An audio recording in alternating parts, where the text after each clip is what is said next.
Good morning, everybody. If this is your first time here at the Akron East campus, I want to tell you that you and me have something in common. So this is like about my first time getting to hang with you guys as well. Super excited to spend a little bit of time with you guys here this morning. Thank you for making this part of your weekend. And before we kind of jump into our conversation today about making room, I felt like it would be kind of nice for since we don't know each other, to kind of introduce myself a little bit, give you a little bit of background about who I am, kind of some of my quirks, and so that you guys can get to know me a little bit. So like Ryan was saying, I am part of the Bath campus. I've been going there for about 7, 8 years with my family. Speaking of my family, this is my awesome fam. So this is my sister, Bree. She's 22. I'm 25 for reference. I'm the older sibling. Firstborns represent. And no, so she's 22. She's like my best friend and also like my mortal enemy. It kind of depends on the day. Those of you with siblings, you kind of understand how this goes, right? And then this is my mom and dad. They've been married for 30 years, which is awesome. Woot woot to those guys. They're amazing. And then these are our two dogs, Malachi here on the right, and then Ezekiel on the left. Don't they look so cute? Man, they look so cool. They know how to pose, right? They're really rascals in like real life. This is like the one moment. We went through like 3 photographers, a lot of doggy treats to get this photo for you guys. But no, so that's my fam. On a more personal level, I'm a little bit of what some people might call a nerd, all right? So anything Marvel, Star Wars, Lord of the Rings, Harry Potter, I'm kind of into all of it. My favorite color is pink, so if you notice my pink Converse, I had some people asking me about that last service. Yes, I am very much a nerdy kind of guy. I'm not a huge sports fan, although OSU fans, I sympathize with you. I heard the moans yesterday. I'm sorry. But no, so I'm a little bit of a nerd. And then like what Ryan was saying, I also love to experience new things, love to travel, love to kind of connect with people on a global scale. And that's part of what my role at the Bath campus is. So Ryan was saying I'm a resident. So I work full time in kind of our Give It Away department. So if you aren't familiar with Grace, like our motto here is kind of like we want to know the story of Jesus, we want to live that out, and then we want to give that away. And whether it's across the room, across the street, or across the globe. And so I get to kind of help facilitate some of those short-term experiences where people get to investigate kind of what God is working on them and how they're crafted uniquely, and get to do that on in a global sense. And so I've traveled to Mexico a number of years. That's where Ryan and I went together actually here a few years ago. Been all across the U.S. Just went to Guatemala here twice this year. Been out to Europe here a couple times. Many more places on the list to hit up here at some point. But love to travel. Love to get to see what God is doing around the world. So that's just a little bit about me. Now, kind of diving into our conversation here for today, we're in the middle of a series. Ryan just kicked us off on that here last week, this series called Make Room. So I know that it is kind of a crazy time for everyone, especially in the middle of the holiday season, right? There's so much to do, presents to buy, things to wrap, turkeys to bake, all that good stuff. There's so much going on. And I know that it can be a little crazy trying to find space to just kind of like take a second and breathe. And so we thought that this would actually be a very timely conversation for the time of the year that we're in, that we could actually connect with God, or kind of show some ways that God would want us to connect with him that are actually really life-changing and life-giving. And so we're going to pick up that conversation kind of where Ryan left off last week, and we're going to be talking about joy this week, or how can we find joy in God.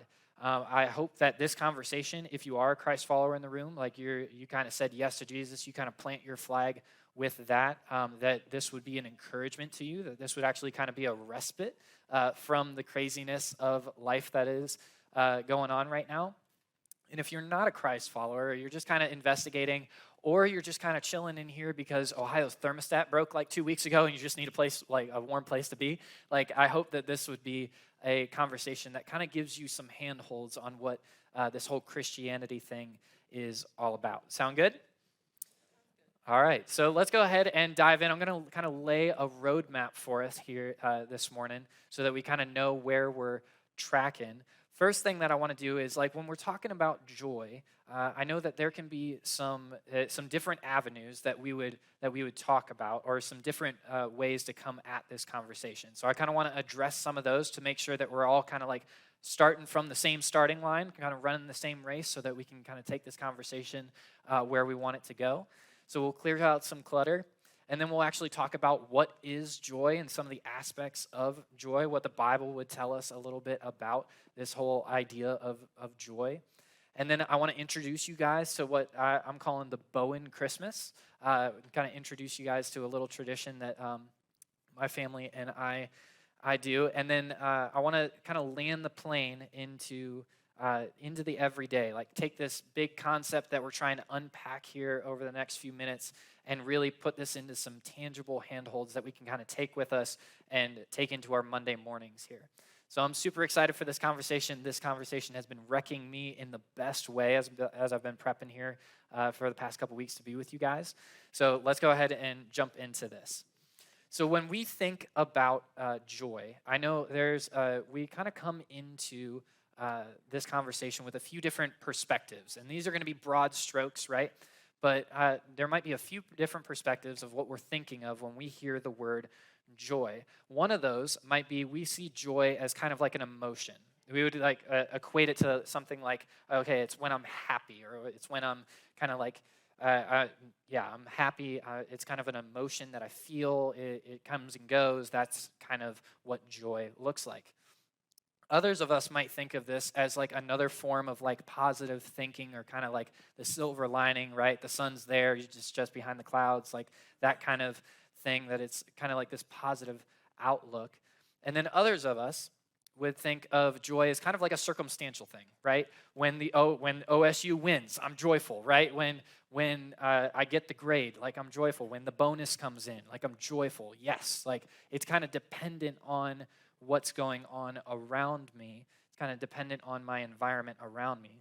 And these just aren't like the complete picture of what we're talking about when we're talking about joy. It's not necessarily wrong. They're just incomplete versions of what we're talking about when we're talking about joy in the biblical sense. And so if you're anything like me, you might feel a little off balance right now. Okay, so what are we talking about when we talk about joy? And so what I want to do for us is kind of like lay out a working definition that we will run with for this conversation. So joy, I put it in a fun font for you guys if you guys are familiar with Word. It's Joker Man font right for you. But so joy, working definition that we're gonna use for today's conversation is being filled up or being satisfied. Being filled up or satisfied. Another way to say it would be kind of like content, all right? Like I have everything that I need. I can't be more filled up, like I'm kind of topped off.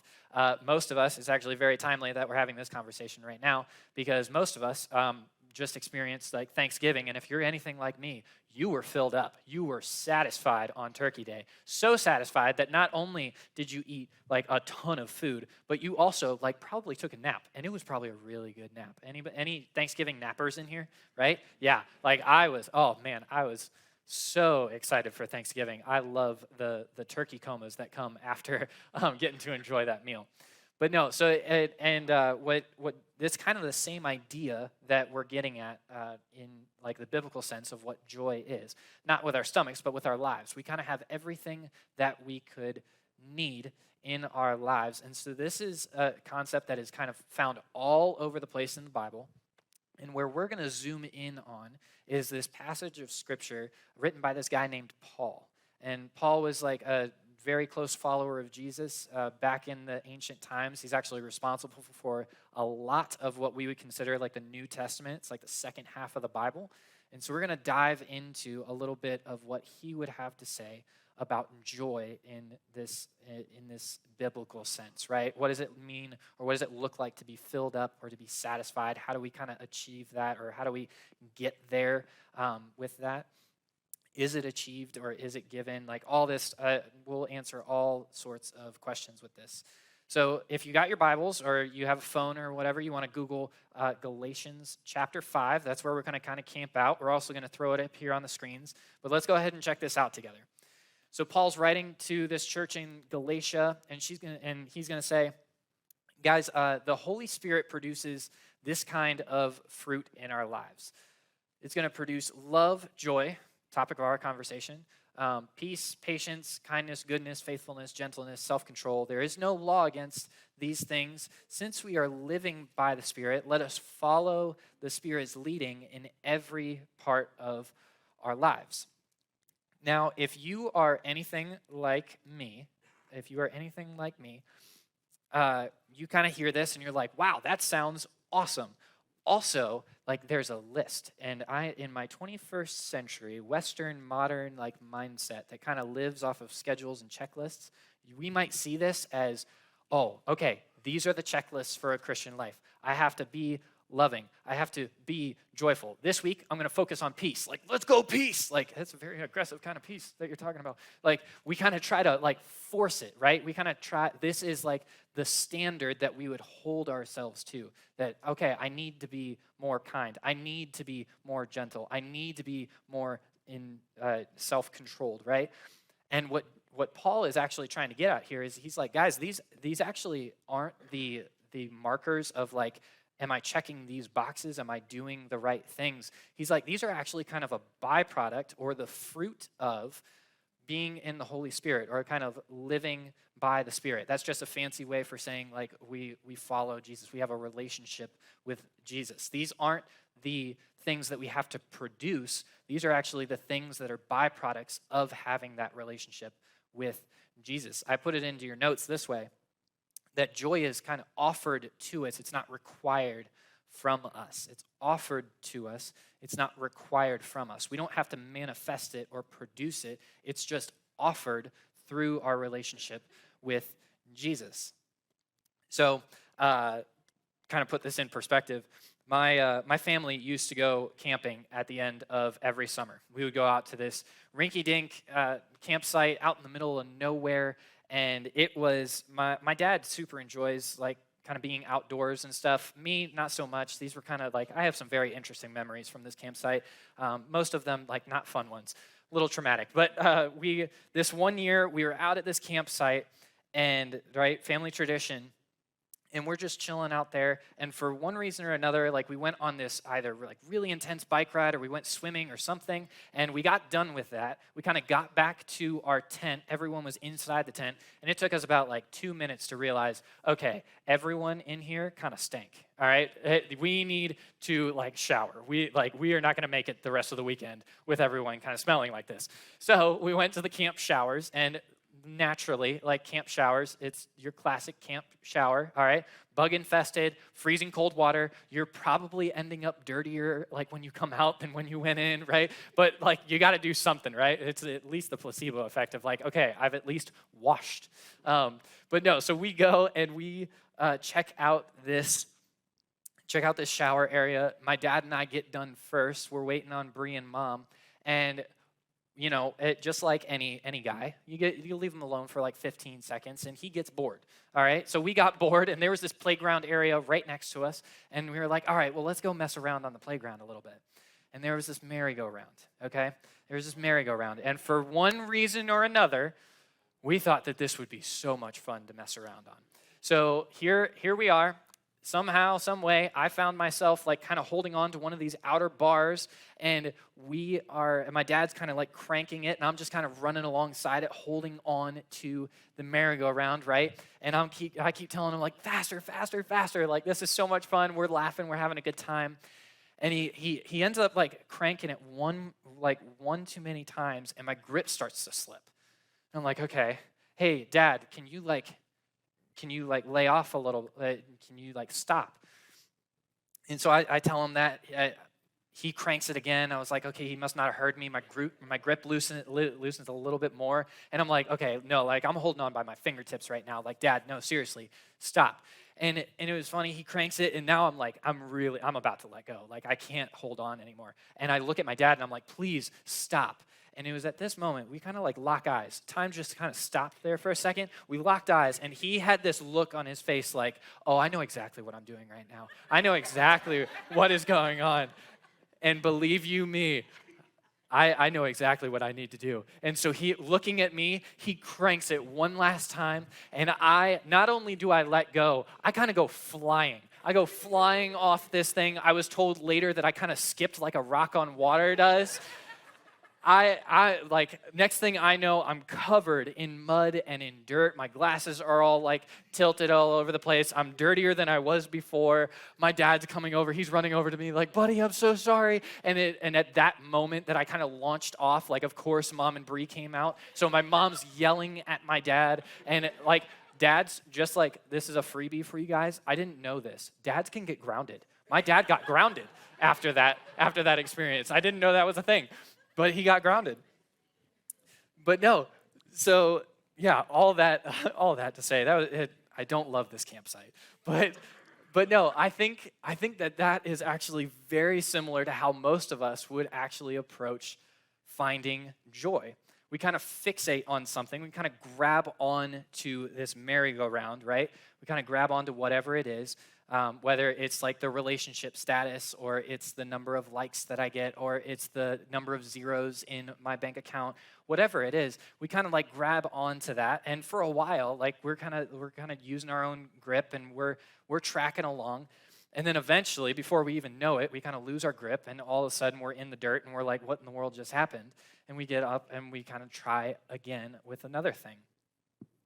And I think that this is so pertinent to our lives today because a lot of us, I feel like, I wrestle with this idea of like, we're on this merry-go-round. What can keep me on the merry-go-round? Is this the thing? Is that the thing? Is it being entertained? Is it being like fulfilled in my job? Is it being all these different things? We kind of grab onto those things, and none of them quite stick. None of us kind of keep us on the merry-go-round. And Paul's like, guys, you don't actually have to you don't have to like search for or produce this kind of joy that you're looking for. You don't have to like manifest it, produce it at all. It's actually offered to you. You don't have to will yourself to stay on the merry-go-round. In a different letter, Paul kind of tackles this from a different side of the conversation. He looks at joy, and he's like, hey guys, like, instead of actually like fixating our thoughts on what we're talking about, like on the material things, or on the job, the relationship, the grade, like the grades, like all that. He's like, what if we took a different angle on this? He kind of picks up the conversation in Philippians 4. So let's go ahead and check this out together. He's like, there's another option. There's a lot of ways to live. There's a lot of merry-go-rounds to chase or like be on. But he's like, let's see this other option. He's like, if you fix your thoughts on what is true and what is honorable and right and pure and lovely and admirable, think about these things that are excellent and kind of worthy of praise. If you're looking for joy, he's like, put your mind on these things. If we were to like phrase this up into a question, you could kind of think of it like this. If we are thinking about like what takes up most of our mental bandwidth, right? Or what kind of like controls our thought life? When we have a second to breathe, where does our mind immediately go, right? For me, it's normally like my schedule. What's the next thing that I have to get to? Because my schedule is kind of like, I don't know what your guys' schedules look like. Like mine kind of looks like a Candyland game, right? Like there's always something to do, right? He's like, what if we changed our momentum or the path that we were thinking on? What if our default wasn't to like go to the checklist, to go to the schedule, to go to the person, to go to the video games, whatever, fill in your blank that makes sense for you. What if we were to fix our thoughts on something like this?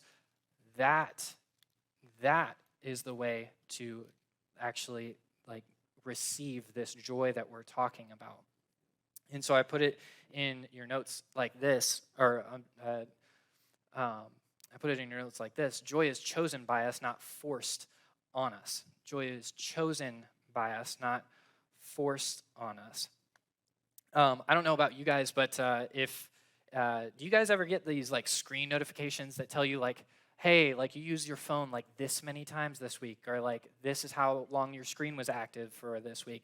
I just got mine like here the other day, and I was prepping for this conversation. My phone buzzed, and naturally, you hear a phone buzz, and you're like, "What's going on?" Like, I gotta run to my phone, and I looked, and it was my screen time reminder of like, "Hey, here's what's going on this week. This is how long you were on your phone," and it said, "Hey, you're down like 20% from last week of your phone usage," and I was like, "Sweet, let's go!" Like, pat on the back, me. Like, I'm doing so good right now. And then the second line actually tells you how long you were actually active on your phone, and it said you were only active an average of like 3 hours this week, and I'm like, that's 20% less? I'm like, what in the world? Like, I sleep for 8 of those hours in the day, and I work for another like 8 to 9 of those hours in the day. You mean to tell me that like another half of those 8 hours that I still have when I'm conscious and not doing anything, that is like taking up my phone? And that's just like the one screen. And then you like throw in like the computer, because I really like to play video games. And then like, I don't know if some of you have a Kindle. I don't even know if those exist anymore. But like, there's always some kind of screen, right? In our like kind of scrolling culture, there's no drought of stuff to either inform us or entertain us. There's always one more reel. There's always one more episode. There's always one more Duolingo level, which is the latest thing that keeps popping up on my phone, right? Like, there's always something. And I'm not saying any of that stuff is bad. That's just a personal example of where my thoughts would normally go. That what I would normally choose to put my time into if I have a spare minute. For you, maybe for more of my task-oriented people in the room, or like the type A's, like, you have a checklist. Not only do you have a checklist or a to-do list, you have a personal to-do list, you have a work project to-do list, you have a home project to-do list. Not only that, you have a to-do list to update your other to-do lists, like that filters into your other to-do list. Like, you know how to run a to-do list. I could actually use your help because I'm terrible at this. But no, like, we have that, whether, or it's your schedule, right? If your schedule looks like mine, it's kind of Candyland. It's all over the place. You're kind of rushing from one thing to the next. Where does our mind go when we have a minute? Where does our mind go? Paul's saying, hey, guys, there is a choice that you get to make, that we get to make when we're English today, when we are talking about joy. Joy is something that is offered to us, and it's not like we have the choice to receive it. It's not forced on us, right? It's not like, eat some joy. Like, no, it's like we actually get to receive that, and we get to choose to receive it. That's what Paul's trying to get at here. Now, some of this might seem a little heady or like kind of ethereal, and so I want to give us an example of someone who actually has done this really well. This is a guy I super admire, and he actually wrote another part of the Bible. His name is King David. He's attributed to most of like these poems or songs that we would attribute to him, like in the first part of the Bible. And so I want to look at one of these poems, because I think David actually spells out a really cool example of how this plays out, of how do we recenter our thoughts on what is good, what is admirable, what is true, all that, and how do we choose joy? How do we choose to receive joy? So let's go ahead and check this out together in Psalm 16. David's going to say this. He's going to say, I said to the Lord, you are my master. Every good thing that I have comes from you. Troubles multiply for those who chase after other gods. I won't take part in those sacrifices of blood or even speak the names of their gods. Basically what he's saying is like, God, I plant my identity. I kind of plant who I am and what happens in my life. I kind of plant that on you. You are kind of the center that I revolve around. There's a lot of different things to chase. There's a lot of different merry-go-rounds or gods to chase, right? But I won't take part in that. I choose you over that stuff, right? You come first. It says, Lord, you alone, right? You alone are my inheritance, my cup of blessing. You kind of guard everything that is mine. And pick up on the language here. He's going to say, I know the Lord is always with me. I won't be shaken, for he's right beside me. No wonder my heart is glad and I rejoice. My body rests in safety. You will show me the way of life, granting me the joy of your presence and the pleasures of living with you forever. I think that there is a huge point that David is trying to point out here, that he's trying to get at. He uses a lot of this language that, hey, You guard, like Jesus or God, you guard what is mine. You are present with me. You are beside me. You're with me. You kind of show me. And he's kind of getting at this idea that it's like, God, you are beside me. You're close to me.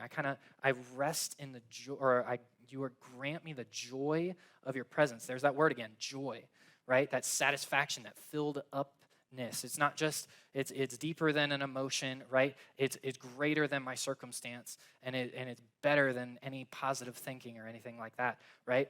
I have the joy of being in your presence, of being with you, of being in the family room with you, Jesus. It's a beautiful way of that kind of playing out, where David is like, I see all that's going on around me. I see that there's a lot of different options for how to live and how to kind of think about life, where to kind of direct my thoughts. What I'm going to do is I'm going to choose to direct them towards you, God. I'm going to choose to direct them towards you, that you show me how to live. You show me what is right. You kind of guard me, protect me, provide in for me, even though it may not look like what I want or what I think. You are with me, starting now and for forever, like throughout our eternity. You're kind of with me. So I don't know how like Christmas traditions kind of shake out in your guys' fam, but in my family, Christmas is a pretty special day. When we were younger, my sister and I, we would kind of wake up. We'd wake our parents up, right, at the crack of dawn, right? They would normally set a curfew for us of like, hey, you're not allowed to wake us up till like 6 or 7 in the morning, right? And you better believe at 6:01, we were jumping on the bed like, it's Christmas! And they're like, can you give us 5 minutes? And they're like, no, it's Christmas! Like, we gotta open the presents now. Like, we were so excited about the presents, right? See what Santa had gotten us this year. It was such a fun time, right? We would stay in our PJs all day.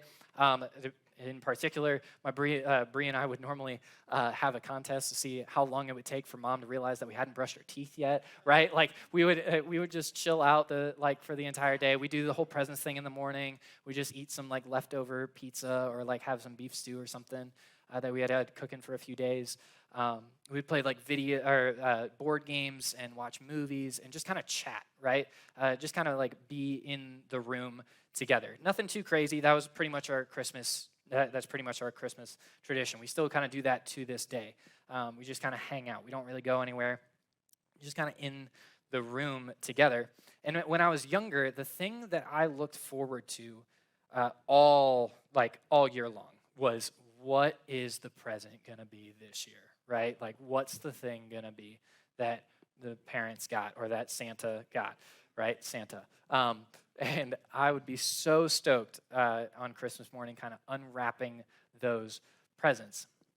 And it's funny because as I've gotten older, we kind of have this saying that we've been starting to use over these past few years, that the presents aren't as much of the hype about Christmas as they were, right?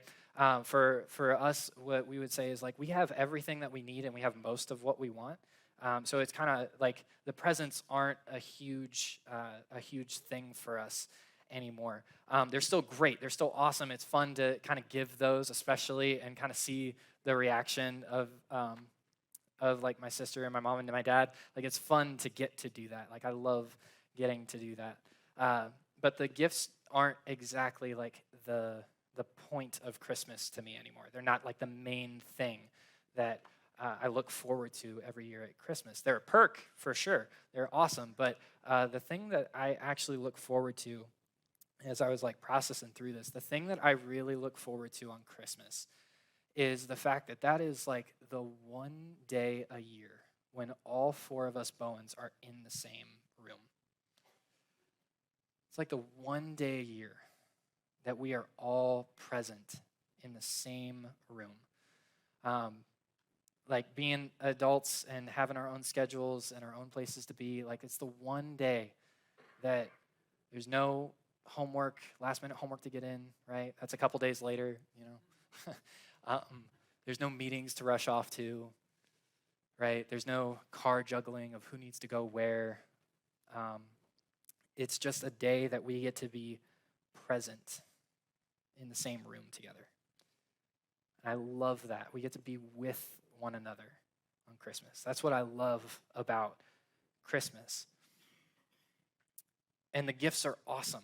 The gifts are actually, I've come to realize that the gifts that I receive and that I have received are great, and they're fun to enjoy, and they're fun to just kind of like just enjoy with them. The thing that the gifts actually do or have done, they've kind of reflected back on my parents' heart for me, or my family's heart for me, right?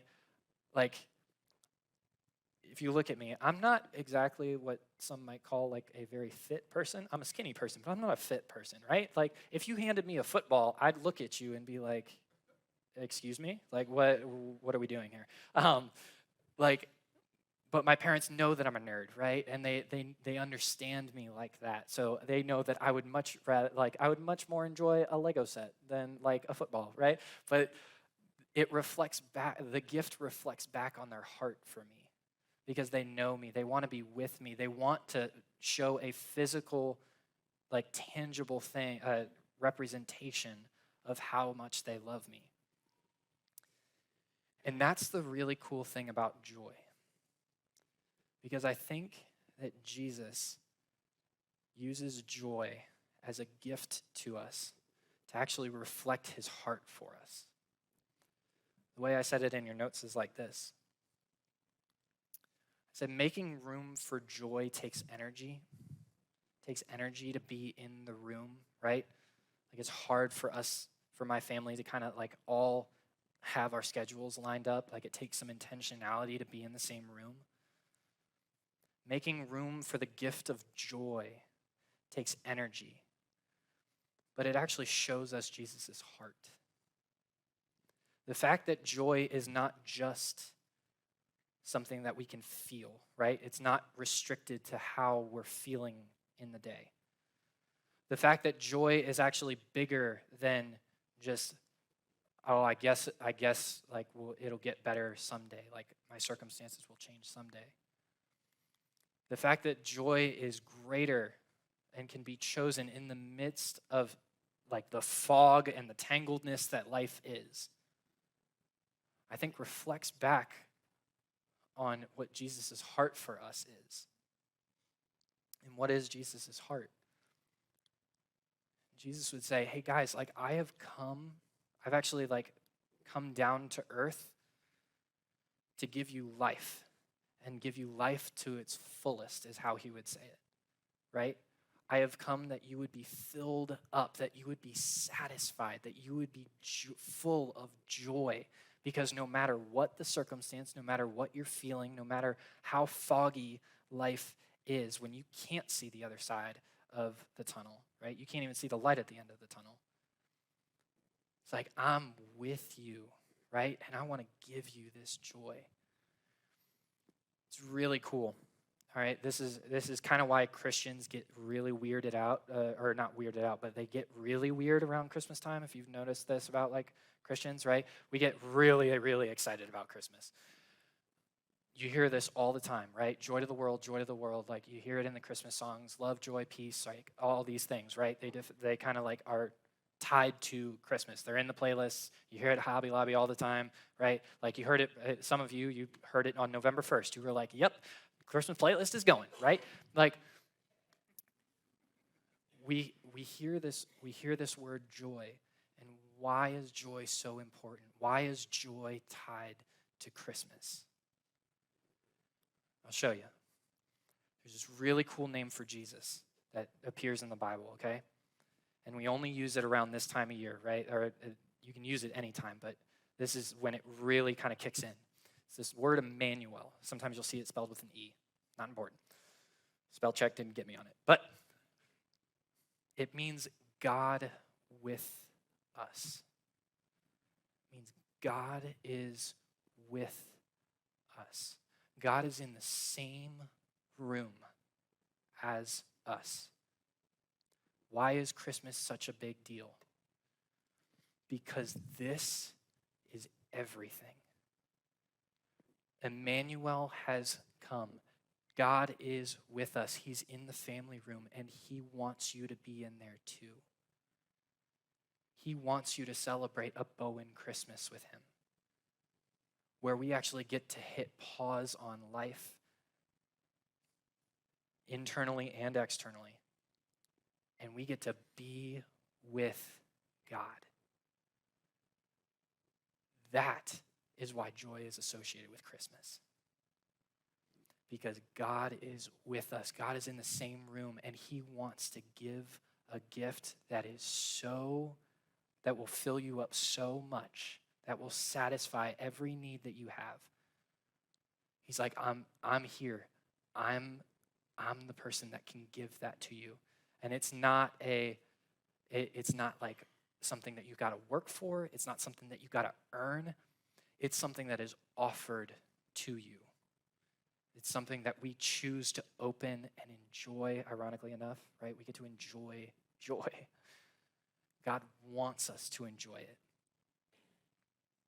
Joy to the world. Why? Emmanuel has come. God is in the room, and he wants you to be in there with him.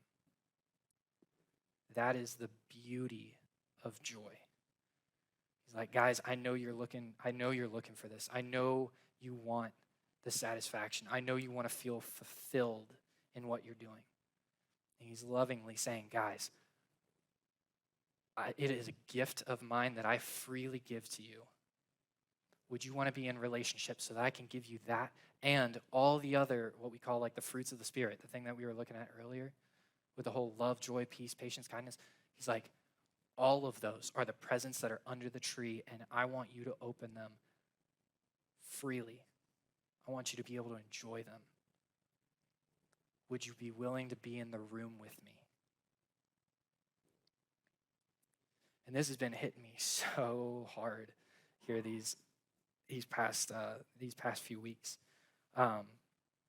Just of like, joy is not restricted to your emotions, right? Some of us, we're kind of going through the ringer right now. And it's not restricted. I don't have to force myself to feel something. It certainly can be like associated with my emotions, right? But it's not defined by them, right? I'm not, even if I'm in the fog of life or the tangledness of life, I don't know what this situation looks like. The diagnosis came, all like, my parents are fighting, like, the relationship, kind of fell apart, like all of that. It's like, you're not defined by that. You don't have to like think positively of it. Would you just be in the room with me? I actually want to meet you there. It's not defined by the circumstance that I find myself in, right? When life's going good, then I can be joyful. He's like, no, guys, this is something I offer to you every day. Every day is a Bowen Christmas. Would you be in the room with me? Now I realize as I'm talking about this, some of this can feel like, okay, this seems really cool, John, or this seems really like I would love to kind of like live in that. How do I do that? How do I do that? How do I translate this into my Tuesday morning, right? Or my Thursday afternoon? I don't know, like take your pick. When I have kids and a job and like the schedule and the to-do list actually has to get done, like the food has to be cooked, like all that. How do I redeem some of that time in the midst of this every day? I want to give us some handholds that I think will actually help us out a ton, because I will tell you guys from personal experience that this joy is not just something that's out in the wilderness or out like far beyond our reach. I want to show you that this is actually practical, that you can actually receive this right now, actually. And I'm telling you that from personal experience. I don't have this down, right? I'm kind of inching forward with this. But I want to give you guys some handholds on how to take this home and actually apply this in our family rooms. So here's the first thing. For us to find joy in the everyday, I think first thing that we need to do is I think we need to hit pause. This is deceptively simple, right? It's very hard for us to hit pause. I don't know about you guys. Do you guys ever get the phantom like buzzes on your phone, right? Like every 5 seconds, you're like, I'm pretty sure I felt something. Like there's always something to take up our time, right? One more scroll, one more thing to do, one more thing to clean. Like it's always something, right? I think we need to be able to cut out the external noise and the internal noise. I know for me, right now, what that looks like is actually waking up to the first alarm that I set in the morning, right? Not the fourth.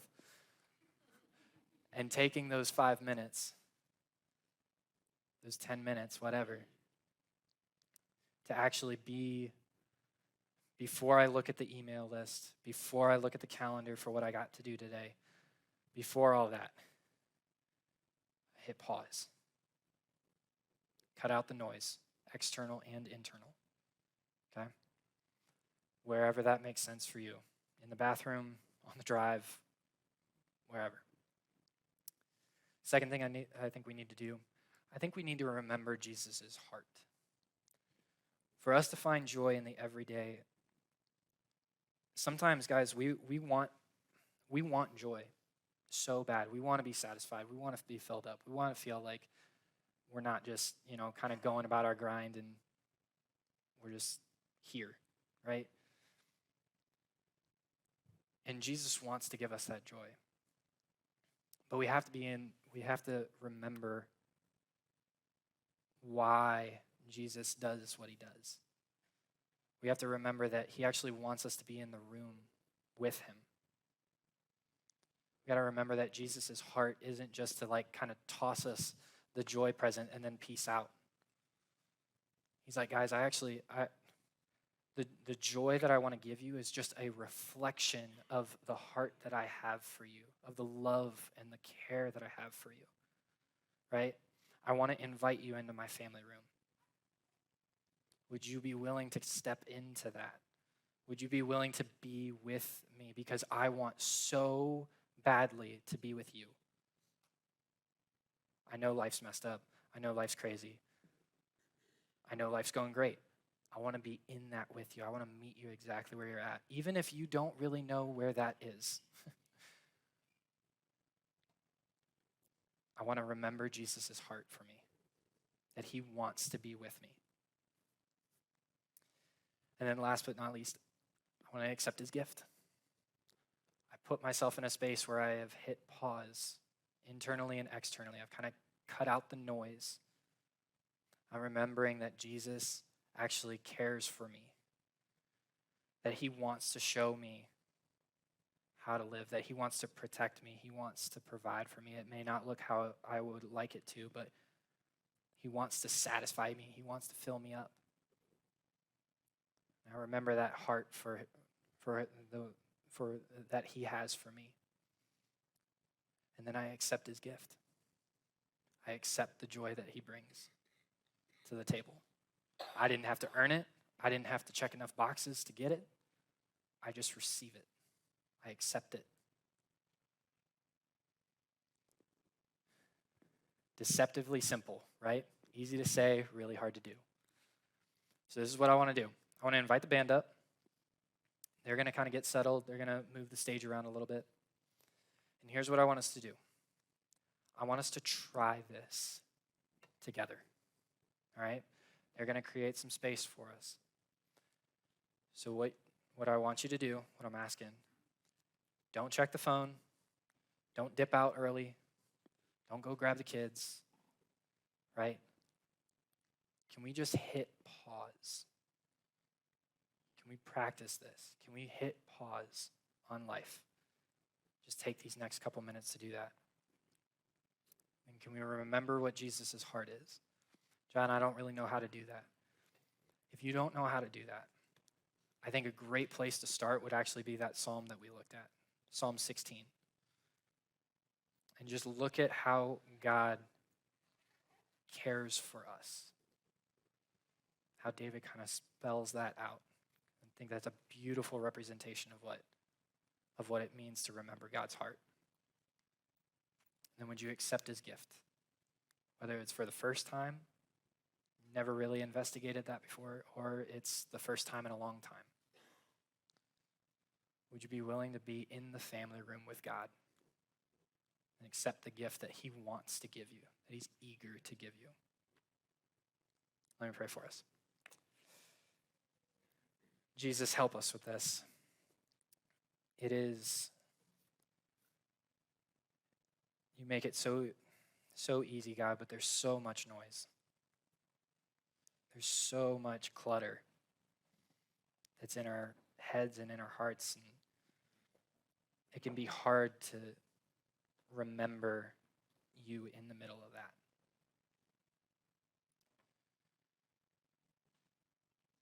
So God, would you help us to cut out the noise? Would you help us to calm our minds? Would you kind of meet us exactly where we are? You're eager to do that, man. Would you help us to be willing to invite you into that? That we would be in the family room together. Would you remind us of your heart? That you love us exactly where we are. And you love us way too much to leave us there. That you are actually eager to give us the joy, the peace, the kindness, all those things that come with knowing you, being with you. And then would you just help us to accept that gift, not to work for it, not to earn it, but to just know that it is freely given. Why? Because you love us. The joy is deeper than an emotion. It's bigger than my circumstances, and it's better than anything I could think of. Thank you, Jesus. Thanks for loving us first. It's in your name.